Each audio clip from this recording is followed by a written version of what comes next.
ভারতের মহারাষ্ট্র রাজ্যে অবস্থিত ইলোরার গুহাগুলি প্রাচীন সভ্যতার চতুরতা, শৈল্পিকতা এবং আধ্যাত্মিক নিষ্ঠার একটি বিস্ময়কর প্রমাণ।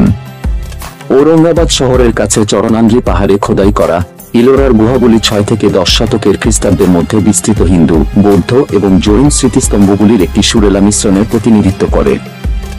ইউনেস্কো ওয়ার্ল্ড হেরিটেজ সাইটটি সারা বিশ্বের দর্শকদের আকৃষ্ট করে। তাদের এমন এক জগতে আকৃষ্ট করে যেখানে শিলা ক্যানভাসে পরিণত হয় এবং আধ্যাত্মিকতা পাথরে অভিব্যক্তি খুঁজে পায়। ইলোরা কমপ্লেক্সে মোট 34টি গুহা রয়েছে। প্রতিটির নিজস্ব স্বতন্ত্র চরিত্র, উদ্দেশ্য এবং স্থাপত্য শৈলী রয়েছে। এই গুহাগুলিকে তাদের ধর্মীয় অনুষঙ্গের উপর ভিত্তি করে বিস্তৃতভাবে 3টি দলে শ্রেণীবদ্ধ করা হয়েছে। 1 নম্বর হিন্দু গুহা 13 থেকে 29, 2 নম্বর বৌদ্ধ গুহা 1 থেকে 12 এবং 3 নম্বর জৈন গুহা 30 থেকে 34।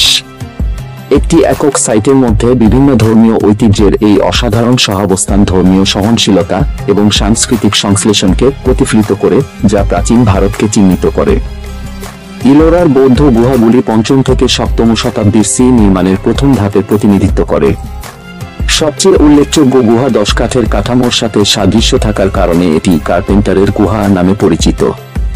অভ্যন্তরে জটিল খোদাইগুলি দেওয়ালগুলিকে শোভিত করে বুদ্ধের জীবন এবং বিভিন্ন বোধিসত্ত্বের দৃশ্যগুলিকে চিত্রিত করে গুহা 12 3 তাল বা 3 তলা গুহা নামেও পরিচিত। এটির বহুতল নকশার জন্য বিশেষভাবে উল্লেখযোগ্য, যেখানে ভাস্কর্য, স্তম্ভ এবং ত্রাণ দ্বারা বেষ্টিত একটি বিশাল স্তূপ রয়েছে।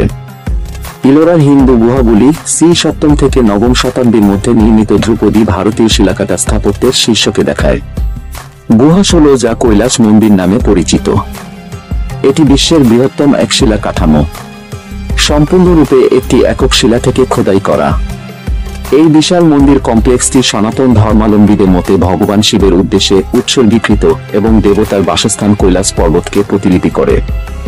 এর জটিলভাবে খোদাই করা সম্মুখভাগ দেবতা, পৌরাণিক মূর্তি এবং হিন্দু মহাকাব্যের দৃশ্য দ্বারা সজ্জিত। এর নির্মাতাদের দক্ষতা এবং দৃষ্টিভঙ্গির প্রমাণ হিসাবে দাঁড়িয়েছে।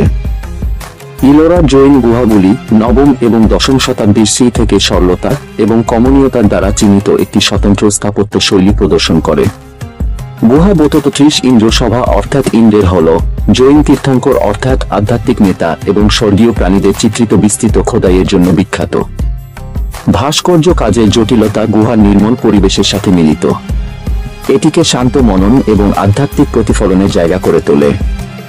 ইলোরার গুহাগুলিকে যেটি আলাদা করে তা কেবল তাদের স্থাপত্যের মহিমা নয়, বরং তারা যে সাংস্কৃতিক এবং ধর্মীয় বৈচিত্র্যকে প্রতিনিধিত্ব করে।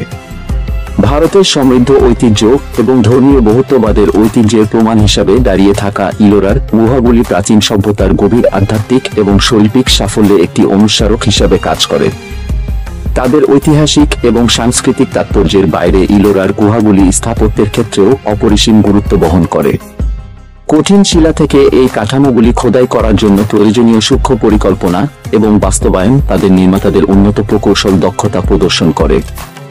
ভাস্কর্যগুলির জটিল বিশদ বিবরণ থেকে শুরু করে স্তম্ভ এবং কক্ষগুলির সুনির্দিষ্ট প্রান্তিককরণ পর্যন্ত গুহাগুলির প্রতিটি দিকই কারুকার্যের দক্ষতা এবং পরিপূর্ণতার প্রতি অটল প্রতিশ্রুতি প্রতিফলিত করে। ইলোরার গুহা পরিদর্শন শুধুমাত্র সময়ের মধ্য দিয়ে ভ্রমণ নয়, বরং একটি আধ্যাত্মিক এবং সংবেদনশীল অভিজ্ঞতাও। যখন কেউ অস্পষ্টভাবে আলোকিত করিডোরগুলি অন্বেষণ করে এবং চমৎকারভাবে খোদাই করা ভাস্কর্যগুলিতে বিস্ময় প্রকাশ করে, তখন সেই প্রাচীন কারিগরদের জন্য যারা এই স্মারক উদ্যোগে তাদের জীবন উৎসর্গ করেছিলেন, তাদের জন্য একটি বিস্ময় এবং শ্রদ্ধার অনুভূতি রয়েছে। আলো এবং ছায়ার পারস্পরিক ক্রিয়া গুহগুলিতে পথচিহ্নের প্রতিধ্বনি এবং ধূপের দীর্ঘস্থায়ী ঘ্রাণ একত্রিত করে এমন একটি পরিবেশ তৈরি করে যা সাধারণকে অতিক্রম করে এবং দর্শনার্থীদেরকে এমন এক রাজ্যে নিয়ে যায় যেখানে ঐশ্বরিক পার্থিবের সাথে মিলিত হয়। ইলোরার গুহাগুলি শিল্প, স্থাপত্য এবং আধ্যাত্মিকতার ক্ষেত্রে প্রাচীন ভারতীয় সভ্যতার অসাধারণ সাফল্যের প্রমাণ হিসাবে দাঁড়িয়ে আছে। তাদের জটিল খোদাই, মহিমান্বিত মন্দির এবং নির্মল অভয়ারণ্যের মাধ্যমে এই গুহাগুলি একটি বিগত যুগের একটি আভাস দেয়, যেখানে বিশ্বাস এবং সৃজনশীলতা স্থায়ী মাস্টারপিস তৈরি করতে একত্রিত হয়েছিল। যেহেতু তারা দর্শনার্থীদের হৃদয়ে বিস্ময় এবং প্রশংসার অনুপ্রেরণা অব্যাহত রেখেছে, ইলোরার গুহাগুলির উত্তরাধিকার ভারতের সাংস্কৃতিক ঐতিহ্য এবং ধর্মীয় বৈচিত্র্যের আলোকবর্তিকা হিসাবে বেঁচে আছে। ভিডিওটি ভালো লাগলে লাইক, কমেন্ট ও শেয়ার করতে ভুলবেন না। এরকম আরো নতুন নতুন ভিডিও সবার আগে পেতে চাইলে আমার উন্মোচিত রহস্য চ্যানেলটি সাবস্ক্রাইব করে বেল বাটনে ক্লিক করে রাখুন।